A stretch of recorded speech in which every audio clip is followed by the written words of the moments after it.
Hello everyone, स्वागत है आप सभी का हमारे आज के वीडियो में। तो आज के वीडियो में हम देखने वाले हैं मोस्ट रिपीटेड कॉन्सेप्ट फिजिक्स का, जो कि आपके चैप्टर मोशन इन 3D से रिलेटेड है। तो यहाँ पे यार आप लोग जानते होंगे कि हमने जो है ऑलरेडी आपके लिए 3 प्लेलिस्ट क्रिएट कर दी है मोस्ट रिपीटेड कॉन्सेप्ट्स की, जिनकी लिंक जो है आपको डिस्क्रिप्शन में मिल जाएगी। तो तीनों ही प्लेलिस्ट अलग अलग है, फिजिक्स की आपकी अलग है, केमिस्ट्री की है और मैथ्स की अलग है। तो हम ट्राई कर रहे हैं कि जितने ज्यादा इनमें वीडियोस डाल पाए उतना ज्यादा लाए आपके लिए, क्योंकि ये जो सीरीज है ये आपके जेई मेंस 2022 के लिए काफी ज्यादा बेनिफिशियल रहने वाली है। और अभी जो है यार काफी सारे स्टूडेंट्स के मन में कंफ्यूजन भी है कि डेट्स कब क्या रहेगी, साथ ही साथ नंबर ऑफ अटेम्प्ट्स कितने होंगे। तो देखिए वो सब चीजें तो यार अपने आप हमें जो है पता ही चल जाएगी जैसे ही एनटीए की तरफ से कुछ ऑफिशियल नोटिफिकेशन आता है। तो हमें यार सिंपली इन चीजों में टाइम वेस्ट नहीं करना है और अपना ज्यादा से ज्यादा फोकस जो है पढ़ाई पे रखना है। तो यही चीज को सोचते हुए यार आपके लिए सीरीज कंटिन्यू करी जा रही है। अगर आप इस चैनल पे नए हैं तो इसे सब्सक्राइब करना ना भूलें, क्योंकि इस तरीके का कंटेंट और भी मिलता रहेगा। साथ ही साथ यार इस वीडियो को अगर आप लाइक करें और साथ ही साथ अपने दोस्तों के साथ शेयर करें तो हमें भी एक मोटिवेशन मिलेगा कि लगातार आपके लिए इस टाइप का कंटेंट इस चैनल पे लाते रहे। चलिए फिर स्टार्ट करते हैं वीडियो को। तो ये जो कॉन्सेप्ट है ये रिलेटेड है आपका ग्राफ से। ठीक है, आपने जो है आपके मोशन इन 1D के अंदर एक्सटी के ग्राफ्स देखे होंगे, यानी कि पोजीशन टाइम के, वेलोसिटी टाइम के ग्राफ देखे होंगे, देन एक्सेलरेशन टाइम के ग्राफ्स देखे होंगे। तो इससे रिलेटेड कई बार जो है जेई मेंस में क्वेश्चंस पूछे गए और जेई मेंस 2022 में भी आप इससे रिलेटेड क्वेश्चंस देखेंगे। तो इसमें जो है बहुत ही सिंपल सा कॉन्सेप्ट इन्वॉल्व रहता है। ठीक है, यहाँ पे जो आपके एक्सटी के ग्राफ हो जाते हैं ना, इसका अगर हम स्लोप देखें तो वो हमें जो है वेलोसिटी देता है। ठीक है, देन अगर हम वीटी के ग्राफ को उठाए और उसका हम स्लोप ले तो वो हमें जो है एक्सलेशन दे देगा। और अगर एरिया अंडर द कर्व ले ले वीटी में तो वो हमें जो है डिस्प्लेसमेंट दे देता है। फिर एटी ग्राफ के लिए जो हम एरिया अंडर द कर्व ले ले तो वो हमें जो है वेलोसिटी दे देता है। जैसे कि इस केस में आप देखिए, अगर मैंने कांस्टेंट स्पीड का केस उठा लिया तो उसमें जो है एक्सटी का ग्राफ इस तरीके से बन जाएगा। ठीक है, और हमारा जो है अगर हम देखें वीटी का ग्राफ वो इस तरीके से बनेगा, क्योंकि भाई आपकी स्पीड जो है वो तो कांस्टेंट ही रह रही है। और एटी का ग्राफ जो है वो यहाँ पे हमारा सिंपली यहाँ पे जीरो हो जाएगा, क्योंकि भाई जब कांस्टेंट वेलोसिटी रहेगी तो एक्सलेशन उस केस में जो है वो जीरो हो जाएगा। क्योंकि एक्सलेशन क्या होता है, change in velocity upon time taken. तो यहाँ पे जब कुछ वेलोसिटी में चेंज ही नहीं आया तो वो सिंपली जीरो हो जाएगा। इसी तरीके के आपके और भी केसेस रहते हैं। ठीक है, तो उनको जो है आपको एक सिंपल तरीके से आप उन चीजों को सॉल्व कर सकते हैं। क्योंकि कई बार क्वेश्चन में क्या पूछा जाता है कि भाई आपको एक्सटी ग्राफ दे दिया तो उसको वीटी में कन्वर्ट करो, वीटी का दिया है तो एटी में करो, या इस टाइप से। तो उससे रिलेटेड हमें बस ये तरीका पता होना चाहिए कि भाई पोजीशन को अगर हम डिफरेंशिएट कर रहे हैं तो वो हमें स्पीड या वेलोसिटी में से एक चीज दे रहा है, देन उसको डिफरेंशिएट करेंगे तो वो हमें एक्सलेशन दे रहा है। इक्वेशन आपकी इस तरीके से लिखी जाती है, v is equal to D X by D T और a is equal to D V by D T.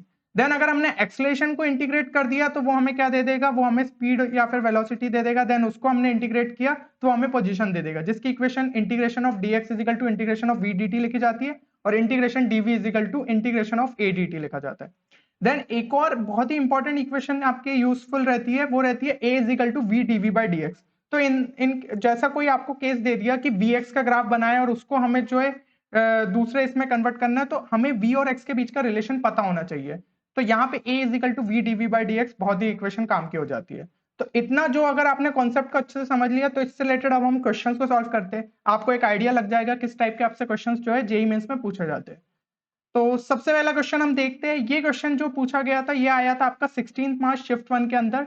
ठीक है, इसके अंदर जो है हमें वेलोसिटी डिस्प्लेसमेंट ग्राफ दे के रखा था, मोशन ऑफ अ बाइसिकल, और फिर जो है आपको यहाँ से ax का ग्राफ बनाना था, यानी कि एक्सलेशन डिस्प्लेसमेंट का।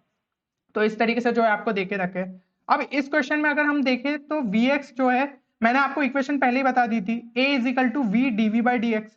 ठीक है, ये जो है हमारा vx के बीच में रिलेशन बताता है। तो यहाँ पे आपको vx के बीच में ही ग्राफ देके रखा है। अब हमें जो है ए बी सी, मैं 3 पॉइंट मार्क कर लेता हूँ। तो ए बी की अगर मैं बात करूं, इस केस में हमारा क्या हो रहा है, वेलोसिटी जो है हमारी सिंपली लीनियर है।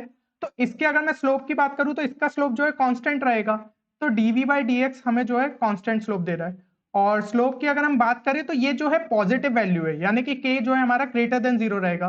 तो इसको मैं सिंपली लिख सकता हूँ a is equal to V के, जहां पे k जो है हमारा पॉजिटिव दे रहा है। तो एक्सेलरेशन का ग्राफ कैसा बनेगा उस केस में, एक्सेलरेशन का graph same to same velocity जैसा बन जाएगा, क्योंकि k तो एक कांस्टेंट है। तो वो क्या कर रहा है, बस वेलोसिटी के जो ग्राफ बना है उतने इसमें उसका स्लोप थोड़ा सा बढ़ या कम जाएगा, वो k की वैल्यू पे डिपेंड करेगा। तो इस हिसाब से अगर हम देखें तो केसेस में हमें जो है लीनियर मिल रहा है। एक तो हमारा फर्स्ट वाले में दिया है आपको लीनियर। ठीक है, यहाँ पे हम एबीसी टाइप से ही अगर मार्क करें तो ए बी जो है आपको लीनियर दिया है, और फोर्थ वाले केस में भी आपको जो है यहाँ पे ये लीनियर दिया है। तो इस तरीके से इनमें से दोनों में से कोई एक आंसर है। अब BC की बात अगर हम जो है बात करें तो यहाँ पे जो है आपकी वेलोसिटी क्या है, वो एक कांस्टेंट वैल्यू है, तो dv बाई dx क्या हो जाएगा हमारा, सिंपली जीरो। अगर dv बाई dx उस केस में जीरो हो गया तो हमारा एक्सलेशन भी जीरो हो जाएगा। एक्सलेशन जीरो किस केस में दिया है, ऑप्शन फर्स्ट में, तो ऑप्शन फर्स्ट जो है वो हमारा सही आंसर है। इस तरीके से जो है आपको सॉल्व करना था। तो ऐसे ही जो है आपको ग्राफ से रिलेटेड और भी क्वेश्चंस जो है हम सॉल्व करेंगे। तो और क्वेश्चंस में आगे बढ़ने से पहले यार मैं आपको जो है इस कोर्स के बारे में बताना चाहूंगा, और आप जो है वैसे तो यार सिंपली इसको स्किप भी कर सकते हैं, लेकिन जो कोर्स है ये आपके लिए काफी ज्यादा बेनिफिशियल है, इसलिए मैं आपके साथ शेयर करना चाहता हूँ, क्योंकि लास्ट ईयर भी काफी सारे स्टूडेंट्स को इस कोर्स से फायदा हुआ था।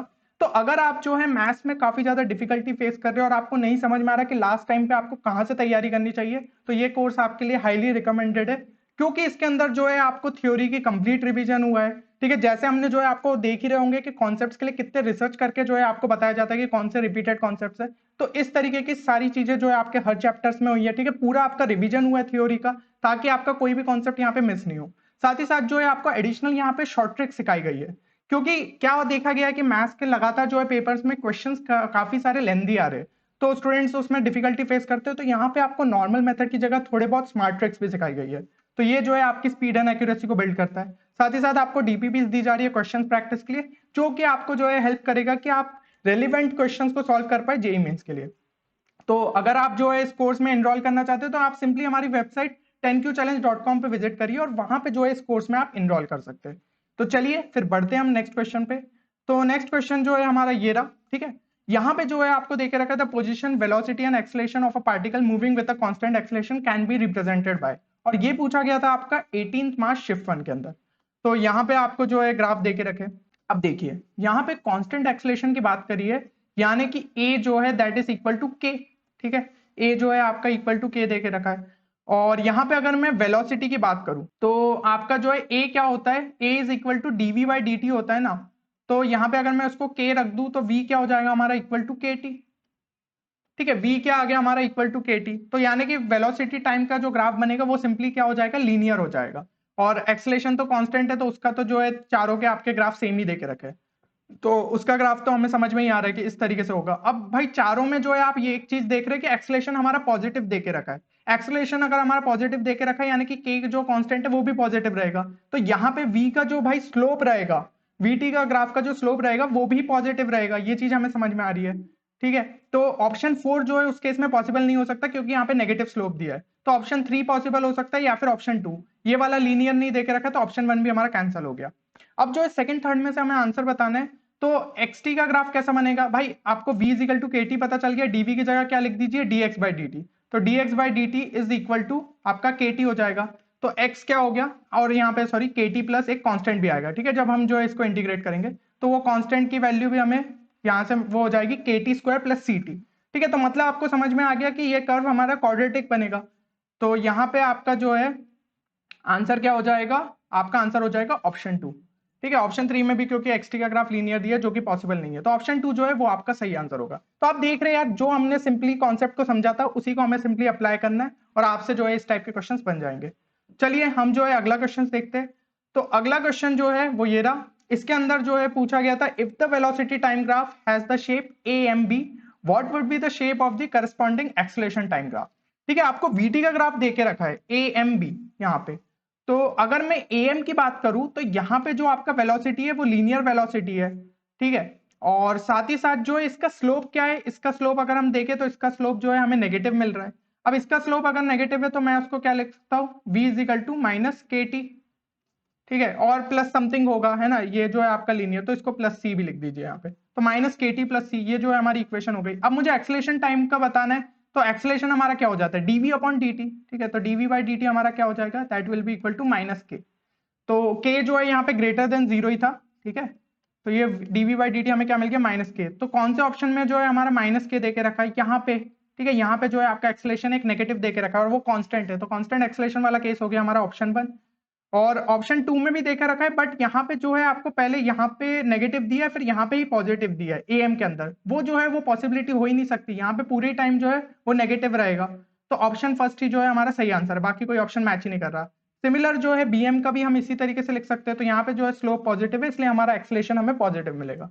तो आप देख रहे हैं यार ये ग्राफ्स रिलेटेड काफी बार क्वेश्चंस पूछे जा रहे हैं और 2022 में भी आप एक्सपेक्ट कर सकते हैं। तो इस टाइप के क्वेश्चंस यार आप और भी प्रैक्टिस कर सकते हैं। बाकी जो है मैंने आपको कॉन्सेप्ट यहाँ पे अच्छे से समझा दिया है। तो एक क्वेश्चन जो है मैं आपके प्रैक्टिस के लिए दे रहा हूँ, ठीक है, ये क्वेश्चन को प्रैक्टिस करिए। ये जो पूछा गया था ये पूछा गया था 18 मार्च शिफ्ट 2 के अंदर। तो आपको इससे और आइडिया मिलेगा कि आपको कॉन्सेप्ट कितना समझ में आया। और आपका जो आंसर आ रहा है उसको एक बार कमेंट सेक्शन में भी लिखिए ताकि हम लोग चेक कर पाए कि क्या आप जो है सही आंसर तक पहुंचे या फिर नहीं। और अगर किसी को इसका जो है आंसर नहीं समझ में आ रहा है तो वो हमारे टेलीग्राम ग्रुप है उसको ज्वाइन कर सकता है, क्योंकि वहां पे सारे DIY प्रॉब्लम्स के आपको सॉल्यूशन मिल जाते हैं। तो यार होपफुली ये वीडियो आप सभी के लिए बेनिफिशियल रहेगा, ठीक है। इसी तरीके से हम इस सीरीज को कंटिन्यू कर रहे हैं, बस आप लोगों को सपोर्ट दिखाना है, ठीक है। अगर हमें लगा कि इससे जो है स्टूडेंट्स को बेनिफिट हो रहा है तो हम जो है इस तरीके के वीडियोस लाएंगे। तो एक बार कमेंट सेक्शन में ये भी जरूर लिख के बताएं कि क्या आपको इस सीरीज से सही में फायदा हो रहा है। तो चलिए फिर मिलते हैं अगले वीडियो में, तब तक के लिए take care and good bye.